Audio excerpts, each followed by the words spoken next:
Assalamualaikum warahmatullahi wabarakatuh. Perkenalkan, saya Melida Nurskia dari Program Studi Teknik Lingkungan Fakultas Teknik Universitas Lambung Mangkurat. Di sini saya akan sedikit menjelaskan dampak pencemaran udara terhadap manusia dan lingkungan. Assalamualaikum warahmatullahi wabarakatuh. Ya baik, di sini saya akan sedikit menjelaskan tentang dampak pencemaran udara terhadap manusia dan lingkungan.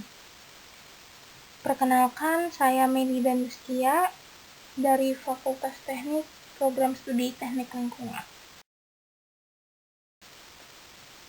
Pencemaran udara adalah masuknya atau dimasukkannya zat-zat atau komponen lain di dalam udara, sehingga menyebabkan perubahan susunan atau komposisi udara dari keadaan normalnya atau bisa dikatakan melebihi baku mutu.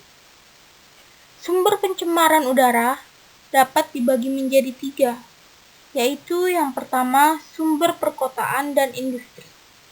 Sumber perkotaan dan industri berasal dari kemajuan teknologi yang mengakibatkan banyaknya pabrik-pabrik industri, pembangkit listrik, dan kendaraan bermotor. Yang kedua, sumber pedesaan atau pertanian. Sumber pedesaan atau pertanian yaitu dengan penggunaan pestisida sebagai zat senyawa kimia atau zat pengatur tumbuh dan perangsang tumbuh, virus, dan zat lain-lain yang digunakan untuk melakukan pelindungan tanaman atau bagian tanaman. Yang ketiga, sumber alami.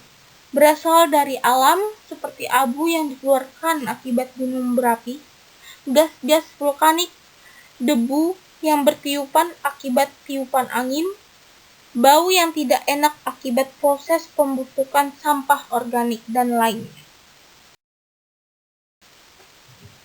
Udara yang telah terkontaminasi zat pencemar disebut udara tercemar, yang dapat merusak lingkungan dan kehidupan manusia.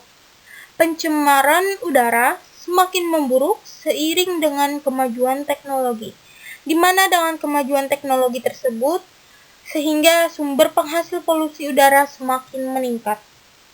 Sumber pencemaran udara dapat diklasifikasikan menjadi sumber diam dan sumber bergerak. Sumber diam terdiri dari industri, pembangkit listrik, dan rumah tangga.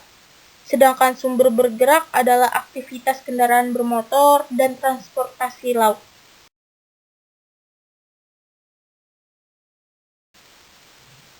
Dampak pencemaran udara. Pencemaran udara memiliki dampak terhadap kesehatan berupa penyakit. Di antaranya adalah yang pertama kanker kulit atau melanoma. Kanker kulit berkurangnya lapisan ozon di atmosfer akan mengakibatkan meningkatnya radiasi ultraviolet yang akan merangsang penyakit kanker kulit. Yang kedua, kanker paru-paru. Senyawa benzopiren, asbes, dan nitrosolamin merupakan agen karsinogen yang sangat ganas.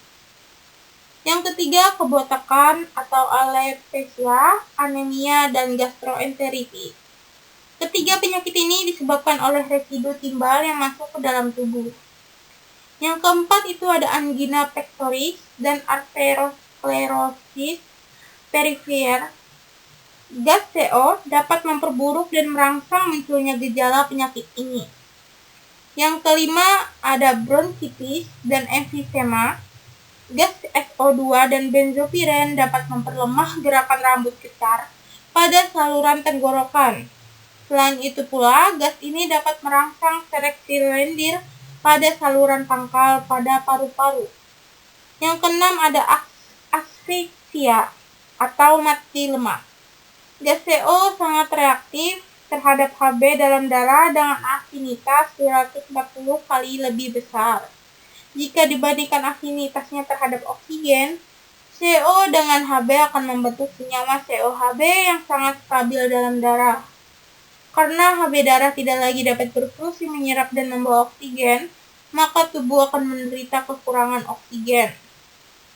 Selanjutnya ada pencemaran udara memiliki dampak terhadap lingkungan. Di antaranya itu yang pertama adalah efek rumah kaca dan penghancuran lapisan ozon yang di satu sisi membantu menyebabkan pemanasan global yang cepat dengan konsekuensi yang merusak bagi pemeliharaan ekosistem yang ada.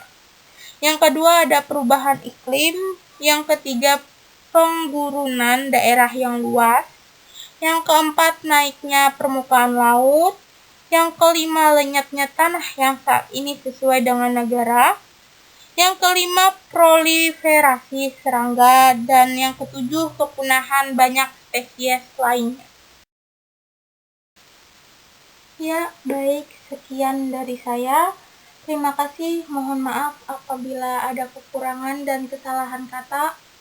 Wassalamualaikum warahmatullahi wabarakatuh.